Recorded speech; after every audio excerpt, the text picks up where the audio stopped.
Something is stirring in the hearts of men.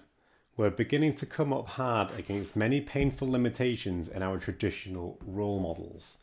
We are now seeking new images of masculinity that support us in a return to feeling, aliveness, connection to nature, our bodies, our children, women, and other men. That is the introduction to Aaron Kipney's amazing essay, Forgotten Images of Sacred Masculinity, in this equally amazing essay collection, which is called To Be a Man.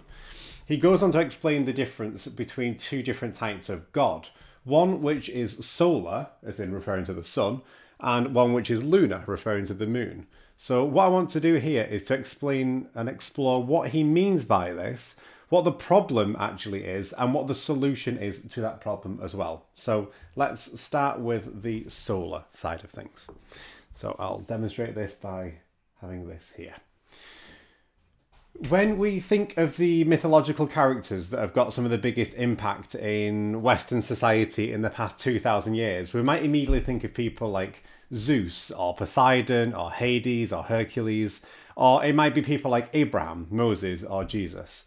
This had a major impact on the development of the psyche of men, and on the positive side, it has meant that we prioritise things like decisive action and discipline and strength and courage and authority and just order over many other traits. And that's great when it's healthy and it's a mature expression of those traits, but it can very easily become imbalanced. And if we follow the path of these figures a bit too closely, then the risk is that we'll associate ourselves more like gods than men. And so we'll become quite distant to those around us, more abstract. And what was authority can easily dissolve into just brute shows of power. And we can assume superiority over those around us as well. So this is what we're going to call solar masculinity. In its best form, it is warming and encouraging, but in its worst, it's more like a desert. It's too hot, it's too dry, it's too distant. It's too much to be tolerable.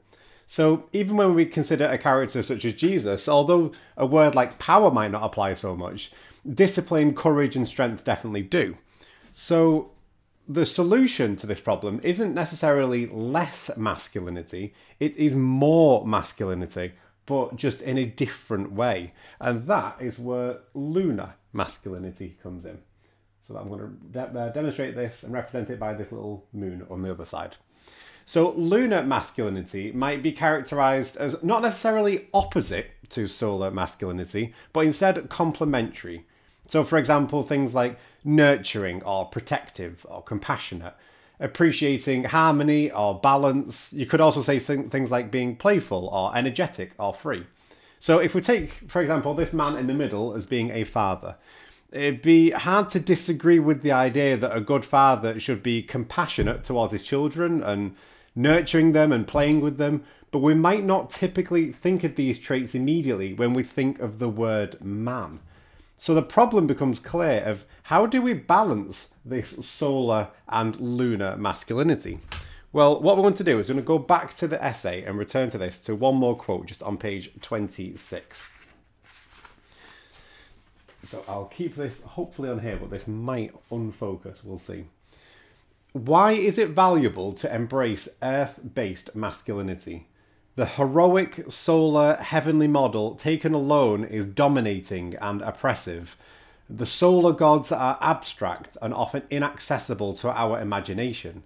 The very image of the remote or disembodied father.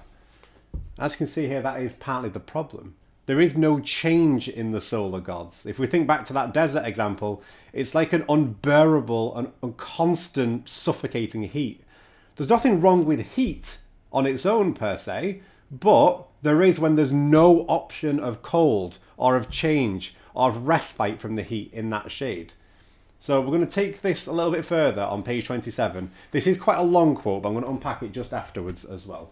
So on page 27, starting just on here if you'd like to follow it along as well.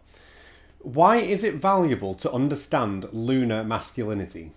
Consider the consistency of the heroic solar model. The sun rises and falls every day, always the same. It is a model of the man who remains the same throughout time. This has its value in establishing a model of discipline and consistency in our lives. However, that consistency can smother other aspects of our being. The ebb and flow of the moon, in contrast, reminds us that only sometimes do we feel completely full and luminous. Sometimes our brightness is on the wane. Sometimes we want to be completely in the dark, withdrawn and alone. Sometimes our light starts to grow again. We feel expansive and then we move outwards.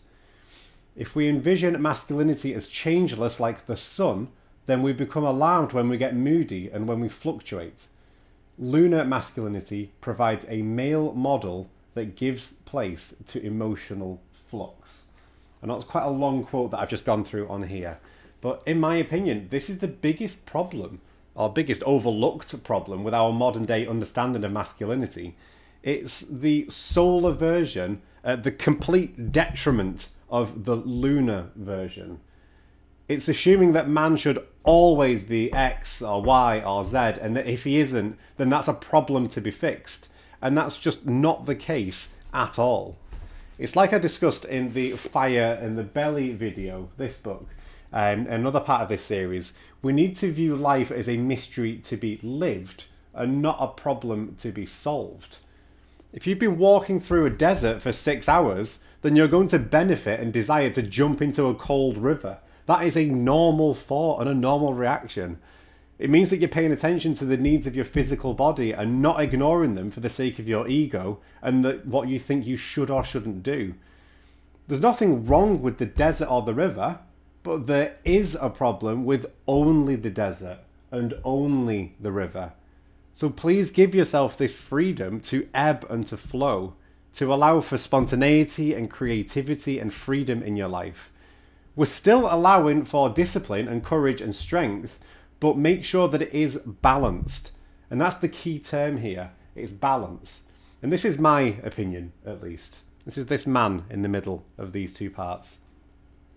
This is the most misunderstood problem of what a man should be in modern day, and it should be solved by more masculinity and not less.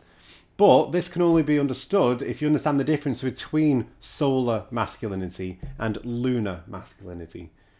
I'll definitely go into this in much more detail in another video, but for now I just wanted to create just a short version just to get this idea across. And To Be a Man is an absolutely amazing essay collection. I'll definitely be coming back to this in other videos because there's so much in here. But for now, let's end it with a very, very practical question. What percentage of your life does the solar aspect take up, and what percentage does the lunar aspect take up?